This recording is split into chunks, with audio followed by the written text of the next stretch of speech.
বদ্ধভাবে হাঁস পালন করতে গিয়ে নানা ধরনের ভুল আমরা করে ফেলি। তো সেই ভুলগুলো যেন নতুন হাঁস খামারি ভাই বোনেরা না করেন, কিংবা সেই ভুল থেকে যেন শিক্ষা লাভ করে, এজন্য আমরা প্রতিনিয়ত আপনাদেরকে তথ্য পরামর্শ দিয়ে সহায়তা করে থাকি। তো হাঁস এবং মাছের সম্মিলিত চাষ অনেকেই করছেন। হাঁস এবং মাছের সম্মিলিত চাষ করতে গিয়ে অনেক ধরনের ভুল হয়ে যায়, অনেক ধরনের প্রবলেমে আপনারা পড়েন। তো আমাদের কর্মজীবন পরিবারের একজন সদস্য, আমাদের প্রিয় জহিরুল ইসলাম ভাই গোপালগঞ্জ থেকে হাঁস খামার করছেন এবং উনি একজন সফল উদ্যোক্তা। তো উনি হাঁস এবং মাছের যে সম্মিলিত চাষ করছেন, প্রতিনিয়ত তার খামারটা সুন্দরভাবে পরিচালনা করছেন এবং তার খামারের ছোট ছোট তথ্য আমাদের সঙ্গে শেয়ার করছেন। এবং আজকে একটা গুরুত্বপূর্ণ তথ্য আমাদের মাঝে শেয়ার করেছেন, যাতে করে তার এই গুরুত্বপূর্ণ তথ্যটা আপনারা যারা নতুন খামারি ভাই বোনেরা আছেন তারা এই তথ্য কিংবা এই পরামর্শ পেয়ে উপকৃত হন। তো আমরা কথা না বাড়িয়ে চলে যাচ্ছি সেই জহিরুল ভাইয়ের খামারে। তো দেখা যাক যে আজকে কি তথ্য কিংবা কি পরামর্শ আমাদের জন্য তিনি উপহার দেন। তো চলুন তার খামারে। আসসালামু আলাইকুম।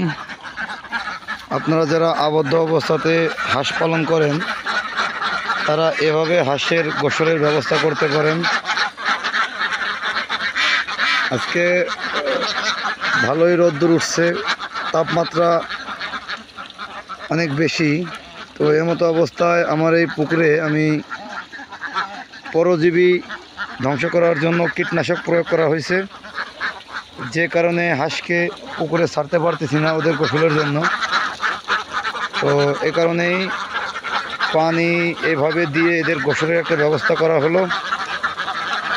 তো দেখুন, আমার কাছে মনে হয় এটি একটি ভালো পদ্ধতি। মোটর দিয়ে একটি তাফালের ভিতরে পানি দিলে ওরা ওদের গোসলের কাজটা সারতে পারে। তো আপনারা যারা এভাবে আবদ্ধ অবস্থায় হাঁস পালন করেন, পানি স্বল্পতা, তারা এভাবে একটি পানির ব্যবস্থা করে দিলে ওদের গোসলের প্রয়োজন ওরা এইভাবে মেটাতে পারে। প্রিয় হাঁস খামারি ভাই ও বোনেরা, এটা দেখতেছেন, এটা হলো এজোলা বা ক্ষুদিপোনা বলা হয়। এটা আমি আমার একটি ছোট্ট পুকুরে চাষ করতেছি এবং এখানে গুঁড়ি শামুকেরও ব্যবস্থা আছে। তো প্রতিদিন এখান থেকে অল্প কিছু পরিমাণ ক্ষুদিপোনা এবং